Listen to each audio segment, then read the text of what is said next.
आता गुटखा सिगरेट पिणाऱ्यांचे खिसे रिकामे होणार आहेत, कारण भारत सरकार 22 सप्टेंबर पासून जीएसटीची नवीन टू स्लॅब पॉलिसी लागू करणार आहे, ज्यामुळे सामान्य माणसाला दिलासा मिळणार आहे.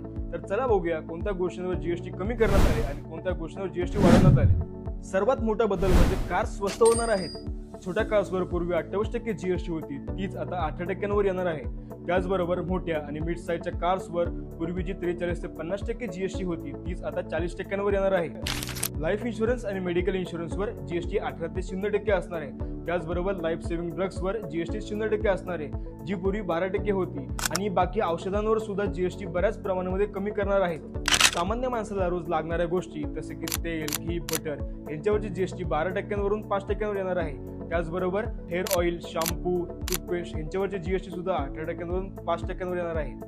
कन्झ्युमर अप्लायन्सेस जसे की टीव्ही, फ्रीज, वॉशिंग मशीन यांच्यावरची जीएसटी 28% वरून 18% येणार आहे. त्याचबरोबर हॉटेल्स यांचे दर 7,500 पर नाईटचे कमी आहेत, त्यांची जीएसटी 12% वरून 5% येणार आहे. आणि गुटखा, सिगरेट अशा हानिकारक गोष्टींची जीएसटी थेट 40% असणार आहे. म्हणजे फार्मा, इन्शुरन्स, FMCG, टुरिझम अशा बऱ्याच सेक्टर्सना बूस्ट मिळणार आहे.